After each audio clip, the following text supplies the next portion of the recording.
اپنی روحانیت کے بقدر جتنی اس میں اہلیت ہوتی ہے، اللہ کی طرف سے مدد اور رحمت کا نزول شروع ہوتا ہے۔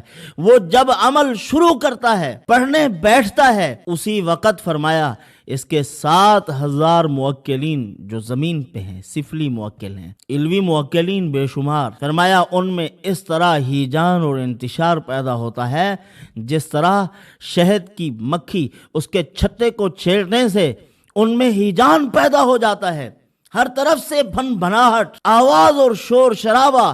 فرمایا اس طرح جب کوئی اس کا عامل کامل اس کو پڑھتا ہے، اس کی زکوٰۃ ادا کرنے کے بعد، تو اسی وقت اس کے موکلین حاضر ہوتے ہیں۔ بسم اللہ الرحمن الرحیم، اللہم یا رحمان یا رحیم ویا ارحم الراحمین وصلی علی من ارسلتہ رحمتا للعالمین۔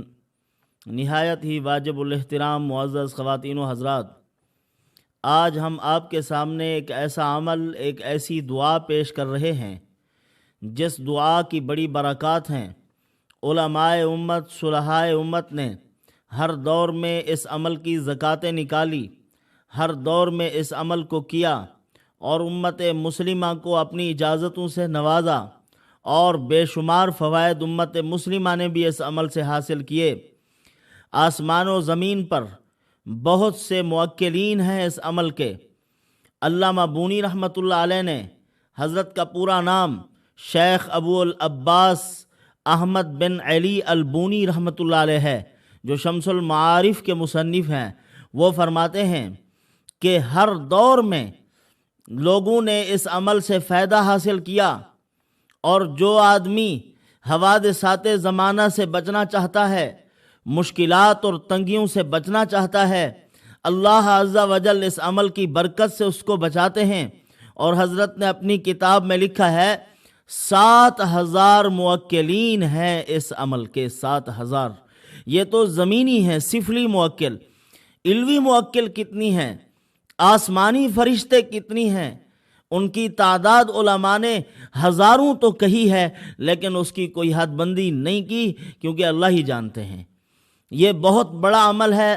حضرت شاہ ولی اللہ محدث دہلوی رحمۃ اللہ علیہ اور ان کے خاندان کے جتنے اکابر گزرے ہیں، ان تمام اکابر نے اس کو اپنے معمول میں رکھا، اور حضرت تھانوی رحمۃ اللہ علیہ، حضرت مہاجر مکی رحمۃ اللہ علیہ، ان سب بزرگوں نے، حاجی امداد اللہ مہاجر مکی رحمۃ اللہ علیہ، انہوں نے اپنے متوسلین کو، اپنے عقیدت مندوں کو، اپنی جماعت کے احباب کو، اپنے ارادت مندوں کو، ان تمام کے تمام کو یہ طریقہ تعلیم فرمایا، پڑھنے کا حکم فرمایا، زکوٰۃ کا طریقہ بتلایا، اور جو بھی لوگ ان کے پاس آتے، مشکلات کا رونا روتے تھے، تکلیفوں اور ایذاؤں کے شکوے کرتے تھے، ہمارے وہ اکابر علماء امت نے ان کو یہی مرحمت فرمایا۔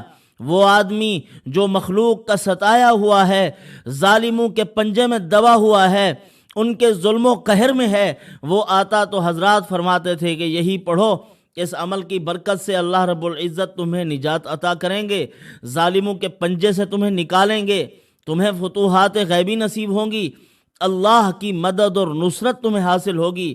حکیم الامت مجدد الملت حضرت مولانا اشرف علی تھانوی رحمۃ اللہ علیہ نے اس عمل کے بارے میں لکھا، فرمایا مقہوری اعداء کے لیے مجرب ہے، دشمنوں کی مغلوبیت کے لیے بہت مجرب۔ اور اسی طرح حضرت نے فرمایا اطمینان رزق کا بہت بڑا عمل ہے۔ جو آدمی یہ چاہتا ہے مجھے ہر طرح رزق کے متعلق اطمینان رہے، تو اس کو چاہیے کہ اس عمل کو اختیار کرے، اس کی زکوٰۃ بھی نکالے، روزانہ اس کو پڑھتا رہے۔ مختلف طریقے علماء نے لکھے ہیں کہ مختلف معاملات کے لیے، مختلف پریشانیوں کے لیے انہوں نے طریقے بتلائے ہیں کہ اس طریقے سے پڑھو، اتنی تعداد میں پڑھو، اتنی مقدار میں پڑھو، اللہ پاک اس مشکل سے تمہیں رہائی مرحمت فرمائیں گے۔ اور لوگوں نے پڑھا، اللہ نے ان کو شفا عطا فرمائی۔ اس کو حزب البحر کیوں کہا جاتا ہے؟ کیونکہ یہ سمندر کا حزب ہے۔ اللہ تعالیٰ نے یہ دعا اسی وقت مرحمت فرمائی تھی۔ حضرت اپنے علاقے میں تھے، حضرت سید ابو الحسن شاذلی رحمۃ اللہ علیہ، یہ ہیں کون، کس خاندان کے ہیں؟ شاذلہ ایک علاقہ تھا، اسی شاذلہ میں انہوں نے ابتدائی تعلیم حاصل کی، تو اسی لیے اسی علاقہ کی نسبت سے ان کو شاذلی کہا جاتا ہے۔ ایک قول یہ بھی ہے کہ حضرت نے ایک مرتبہ خواب میں دیکھا، اللہ پاک نے ان کو یہ نام مرحمت فرمایا تھا کہ تم شاذلی ہو۔ انہوں نے کہا اے پروردگار، میں تو نہ اس علاقے میں رہا ہوں نہ ہی ان کے ساتھ کوئی میرے تعلقات رہے ہیں، تو میں شاذلی کیسے بنا؟ اللہ پاک نے فرمایا انت شاذ لی، تو میرے لیے خاص ہے، تو میرے خاص بندوں میں ہے۔ تو حضرت کا پورا نسب نامہ اس طرح ہے کہ حضرت سید ابو الحسن علی شاذلی بن سید عبداللہ بن سید عبد الجبار رحمۃ اللہ علیہ بن سید یوسف بن سید یوشع بن سید برد بن سید بطال بن سید احمد بن سید محمد بن سید عیسیٰ بن سید محمد بن سید امام حسن رضی اللہ تعالی عنہ، اور پھر حضرت امام حسن رضی اللہ تعالی عنہ حضرت فاطمہ کی اولاد اور حضرت علی رضی اللہ تعالی عنہ کے بیٹے۔ حضرت کی ولادت 593 ہجری میں ہوئی، مراکش میں یہ پیدا ہوئے ہیں، وہاں سے پھر قصبہ شاذلیہ تیونس کی طرف انہوں نے ہجرت کی تھی اور وہاں انہوں نے تعلیم حاصل کی، اور اسی طرح ان کی وفات جو ہے 20 ذوالقعدہ کو ہوئی اور 656 ہجری میں ان کی وفات ہے۔ اسی طرح 63 سال آپ نے مسنون عمر پائی۔ حضرت کا مزار مصر میں ہے اور مرجع الخلائق ہے، اللہ کی مخلوقات بہت زیادہ ان کے مزار پر جاتے ہیں، ان کے وسیلے سے اللہ تعالیٰ سے دعا بھی مانگتے ہیں، اور ہم بھی اس کے قائل ہیں کہ اللہ تعالیٰ کے جو نیک بندے ہیں ان کی قبروں پہ بندہ جائے، ان سے کچھ نہ مانگے بلکہ ان کے وسیلے اور ذریعے سے اللہ تعالیٰ سے مانگے۔ ایک بزرگ تھے، اللہ والے تھے، انہوں نے جب بھی حضرت سید ابو الحسن شاذلی رحمۃ اللہ علیہ کے وسیلے سے اللہ تعالیٰ سے دعا مانگی تو اللہ تعالیٰ نے قبول فرمائی۔ بعد میں رسول اللہ صلی اللہ علیہ وسلم کی زیارت نصیب ہوئی، آپ صلی اللہ علیہ وسلم نے ان کو فرمایا وہ میرا جزو ہے، یعنی اولاد حضرت ابو الحسن شاذلی رحمۃ اللہ علیہ، گویا کہ تو نے میرے وسیلے سے اللہ سے دعا مانگی ہے تو اللہ تعالیٰ نے تیری دعا قبول کر لی۔ واقعہ اس طرح ہے حزب البحر کا کہ حضرت سید ابو الحسن شاذلی رحمۃ اللہ علیہ، اللہ تعالیٰ نے ان کو اشارہ فرمایا کہ حج پہ چلو۔ انہوں نے کہا کہ حج پہ جانا ہے، اپنے یاروں دوستوں اپنے متوسلین سے فرمایا کہ چلو تیاری کرو، اللہ کی طرف سے امر آیا ہے، ہم نے اس سال حج کو جانا ہے، اور کوشش کرو، تلاش کرو، کوئی آدمی ڈھونڈو جو بحری جہاز چلاتے ہوں، ان کا بحری جہاز ہو۔ بہت کوشش کی، کوششیں بسیار کے بعد ایک نصرانی کا بحری جہاز ملا، اس کو تیار کیا گیا، حضرت اس کے اوپر روانہ ہوئے اور احباب بھی ساتھ تھے۔ چلتے چلتے مخالف سمت ہوا چل پڑی، ایسا طوفان اٹھا کہ حضرت پریشان ہو گئے، پورے بحری جہاز کے لوگ پریشان ہوئے۔ اسی وقت حضرت نے مراقبہ کیا، مراقبے کی کیفیت میں بیٹھے رہے، پھر اٹھے اور لوگوں کی طرف متوجہ ہوئے، فرمایا ہاں کیا ہوا ہے؟ کہا یہ معاملہ ہے۔ حضرت نے حکم فرمایا نصرانی کو کہ لنگر اٹھاؤ، یہ اٹھاؤ اور چلو، انشاءاللہ العزیز ہم نے وہاں پہنچنا ہے حج کو، اللہ کے حکم سے، اس کے امر اور اجازت سے یہ جہاز سیدھا چلے گا، ہوا موافق چلے گی۔ تو حضرت نے جب کہا، اس سے پہلے وہ نصرانی جو تھا، بحری جہاز کا جو ملاح تھا، ناخدا اس کو کہتے ہیں، اس ملاح نے پہلے سو ہنسی اڑائی، مذاق کیا، کہا کہ یہ تو کہتے تھے کہ وہاں جائیں گے، لیکن اب کیسے جائیں گے؟ یہ ان کے خواب، ان کو اشارے ہوتے ہیں اللہ کے، تو یہ تو اب پریشانی بن گئی ہے۔ تو حضرت نے فرمایا کہ نہیں، تم لنگر اٹھاؤ اور چلو۔ اب وہ چل پڑے، ہوا موافق چلی، سیدھا پہنچے وہاں عرب میں، اور حج کے موقع پر پورے ایام میں وہاں پہنچ گئے، حج کیا، حج کی سعادت حاصل کی۔ درمیان میں جو سفر چل رہا تھا، نصرانی کے جو بیٹے تھے، جو ناخدا تھا، اس کے بیٹوں نے کلمہ پڑھا اور مسلمان ہو گئے تھے، اور رات کو یہی نصرانی بوڑھا وہ خواب میں دیکھ رہا ہے سید ابو الحسن شاذلی رحمۃ اللہ علیہ کے ساتھ اس کے بیٹے بھی جا رہے ہیں اور جنت کی طرف جا رہے، تو اس نے کہا کہ میں بھی جانا چاہتا ہوں۔ کہا تو ٹھہر جا، تو نے تو ابھی کلمہ ہی نہیں پڑھا، حضرت کی جماعت میں شامل ہی نہیں ہوا۔ تو صبح اٹھا، اس بوڑھے نصرانی نے بھی کلمہ پڑھا اور مسلمان ہو گیا۔ تو اس طرح جہاز اپنی سمت کو چل پڑا۔ یہی الفاظ، ایک قول یہ ہے کہ حضرت قیلولے میں تھے، دوپہر کے وقت نیند کر رہے تھے، اور اسی وقت رسول اللہ صلی اللہ علیہ وسلم کی زیارت ہوئی۔ آپ صلی اللہ علیہ وسلم نے یہ الفاظ، پوری دعائے حزب البحر ان کو سکھلائی کہ یہ پڑھو، اس مصیبت سے نکل جاؤ گے۔ تو انہوں نے جب وہ پڑھی، اللہ تعالیٰ نے اس مصیبت سے ان کو نجات عطا فرمائی۔ ہر وہ آدمی جو تکلیف میں ہے، مارا روزی کے لیے پھر رہا، جگہ جگہ جاتا ہے، کوئی کام نہیں ملتا، اس کو چاہیے کہ دعائے حزب البحر پڑھے، یا حزب البحر کے عامل سے دعا کروا لے، کسی اللہ والے سے جائے ان کے پاس، ان سے دعا کروائے کہ دعا کیجئے کہ میرے لیے کچھ اسباب پیدا ہو جائیں، خود بھی عمل کریں۔ تو دعائے حزب البحر کی برکت سے اطمینان رزق نصیب ہوتا ہے، رزق کی جتنی پریشانیاں ہیں دور ہو جاتی ہیں۔ خواجہ حسن نظامی رحمۃ اللہ علیہ فرماتے ہیں کہ ایک شخص ایک اللہ والے کی خدمت میں حاضر ہوا، عرض کرنے لگا، حضرت فاقوں پہ فاقے چل رہے ہیں، غربت و افلاس کا یہ عالم کہ خود بھی بھوکا ہوں، گھر کے بچے بھی بھوکے ہیں، میں بہت پریشان ہوں۔ انہوں نے فرمایا کہ دیکھو، ایک طریقہ بتاتا ہوں، دعا بھی بتاتا ہوں، لیکن آپ نے کوئی سوال نہیں کرنا کسی سے۔ انہوں نے کہا ٹھیک ہے حضرت بتلا دیں۔ فرمایا مشکلات آئیں گی، اور اس نے کہا کہ حضرت مشکلات تو جھیلنے کی اب سکت نہیں رہی۔ حضرت نے فرمایا نہیں، مشکلات آئیں گی، لیکن کچھ میں آپ کا تعاون کرتا ہوں، یہ لو 2 روپے، 1.5 روپیہ اپنے گھر میں دو اپنے اہل و عیال کو، اور باقی 8 پیسے اپنے پاس رکھو، اور کام شروع کر دو، عمل شروع کرو، اس کی زکوٰۃ نکلے گی 7 دن میں، اور 7 دن کے بعد اللہ تعالیٰ کی طرف سے کوئی ایسا ذریعہ بنے گا، اس کے موکلین حرکت میں آئیں گے، آپ کا کام ہو جائے گا۔ انہوں نے کہا ٹھیک ہے حضرت۔ اب حضرت نے بتلایا کہ وہاں چلے جاؤ، وہاں مسجد میں بیٹھ کر اپنا کام شروع کر دو۔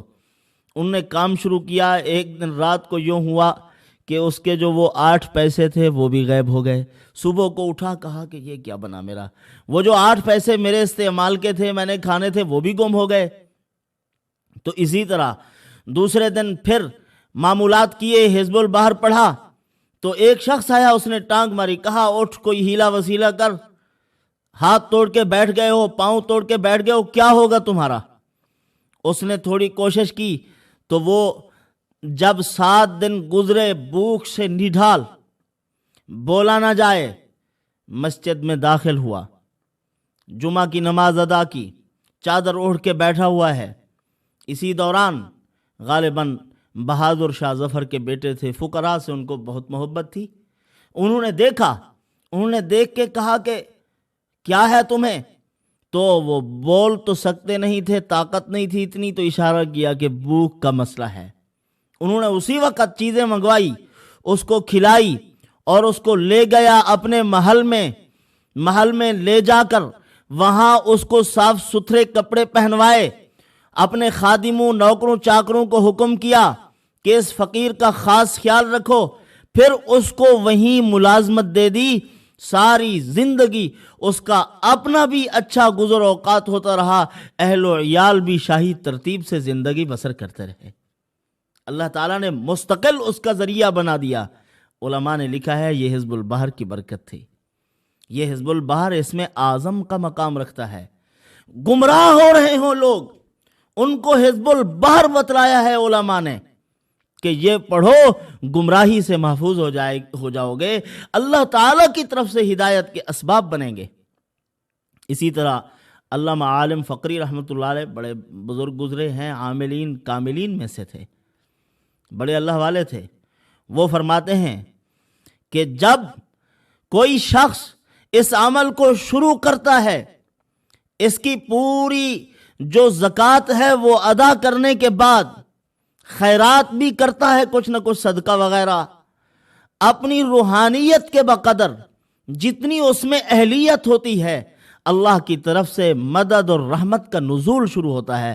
وہ جب عمل شروع کرتا ہے، پڑھنے بیٹھتا ہے، اسی وقت فرمایا اس کے 7,000 موکلین جو زمین پہ ہیں، سفلی موکل ہیں، علوی موکلین بے شمار، اللہ ہی جانتے ہیں کتنے ہیں وہ بھی فرمایا ان میں اس طرح ہیجان اور انتشار پیدا ہوتا ہے جس طرح شہد کی مکھی اس کے چھتے کو چھیڑنے سے ان میں ہیجان پیدا ہو جاتا ہے، ہر طرف سے بھن بھناہٹ، آواز اور شور شرابہ۔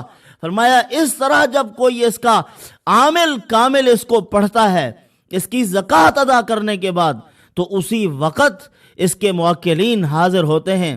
فرمایا اگر فتوحات غیبی کے لیے کوشش کر رہا ہوتا ہے تو اسی وقت اللہ کے ان نیک بندوں کی طرف سے، اس موکلین کی طرف سے فرمایا کہ اس کی امداد و تعاون کا سلسلہ جاری ہو جاتا ہے۔ اور اسی طرح لکھا اگر دشمنوں کے لیے پڑھ رہا ہے، دشمنوں کی سازشوں کو ناکام کرنے کے لیے پڑھ رہا ہے، اسی وقت فرمایا موکل اسلحہ سے لیس، ہتھیار لیے ہوئے اس کی مدد اور تعاون کے لیے تیار، اور دشمن کا غیب سے تدارک ہو جاتا ہے، اس کو اپنے پچھلے پاؤں چلنا پڑتا ہے، دوڑتا ہے، وہ راہ نہیں ملتا۔ اللہ تعالیٰ نے مقہوری اعداء کی خاص صفت رکھی ہے اس عمل میں، تو وہ بھاگتا ہے۔ اسی طرح جو آدمی اطمینان رزق کے لیے پڑھ رہا ہے، اس کے لیے رزق کے تحائف اللہ پاک عطا کرتے ہیں، وہ خواہ کسی شکل و صورت میں پیدا کر دیں، کسی کو بھیج کر اس کے گھر میں پہنچا کر اس کی ضرورتیں اللہ پاک پوری کر دیں گے۔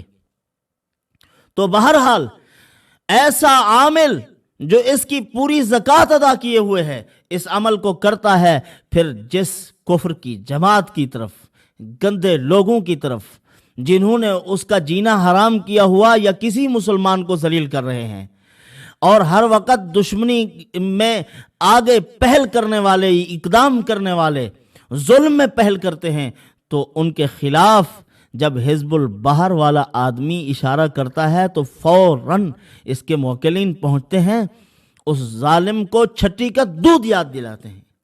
اسی لیے آپ خود پڑھیں حزب البحر کو، حکیم الامت حضرت مولانا اشرف علی تھانوی رحمۃ اللہ نے جہاں لکھا، یہ حاجی امداد اللہ مہاجر مکی رحمۃ اللہ علیہ نے لکھا ہے، اور ہمارے بزرگوں نے، انہوں نے فرمایا جب اس میں آپ پڑھ رہے ہو جہاں دشمن کا تصور کرنا ہے اور دشمن کے خلاف اشارے کرنے ہیں، تو حضرات نے لکھا ہے وہاں شیطان کی سرکشی کو توڑنے کے لیے، شیطان کی شیطنت کو، اس کی مغروریت کو خاک میں ملانے کے لیے بنی عزازیل بدبخت لوگوں کو تباہ و برباد کرنے کے لیے، جو بالکل سرے سے ہیں بھی ذریت ابلیس، ہر وقت دشمنی میں لگے ہوئے ہیں، تو فرمایا ان کی نیت کرو، کسی مسلمان بھائی کی نیت نہ کرو۔ عام سادہ سا کوئی مخالف ہے اس کی نیت نہ کرو، کیونکہ نیت کرو گے اس کا ستیہ ناش ہو جائے گا، یہ تو ظلم ہے۔ ظلم نہیں، اس میں شیطان کی بربادی کی نیت کرنی ہے، تو وہاں انہی کی نیت کی جائے۔ اسی طرح آپ کو چند ایک معمولات بھی اس کے پیش کر دیتا ہوں، اور یہ بھی آپ سے میں بات کرنا چاہوں گا کہ انشاءاللہ العزیز ہم اس کے دیگر جو معمولات ہیں، اس کا طریقہ مکمل وہ ہم آپ کو تعلیم دیتے ہیں، اس کی انشاءاللہ العزیز جو اللہ والوں نے ہمیں سکھلایا بتلایا ہے، بزرگوں کی صحبت سے جو ہمیں حاصل ہوا اللہ والوں کی اجازت سے، کیونکہ یہ بہت بڑا طاقتور ہتھیار ہے مخالف کے لیے، دشمن کے لیے، بدبختوں کے لیے، تو ہمیں چاہیے کہ ہم اس کا طریقہ استعمال بھی جانیں۔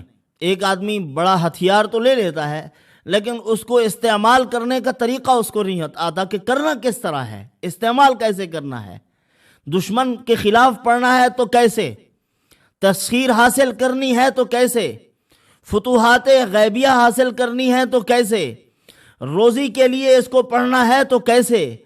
فرمایا کہ علم حاصل کرنا ہے تو کیسے، انشراح قلب کے لیے پڑھنا ہے تو کیسے، بیماری سے شفا کے لیے پڑھنا ہے تو کیسے، اس کی پوری ترتیب ہم آپ کو بتائیں گے۔ جنات کو دفع کرنا ہے وہ کس طریقے سے کرنا ہے، جادو کا توڑ حزب البحر کے ذریعے سے کرنا ہے وہ کیسے کرنا ہے، مکمل طریقہ آپ کی خدمت میں انشاءاللہ العزیز ہم پیش کریں گے۔ اگلی ویڈیو میں انشاءاللہ ہم آپ کو پوری ترتیب اور طریقہ اس کا بتلاتے ہیں۔ وما علینا الا البلاغ۔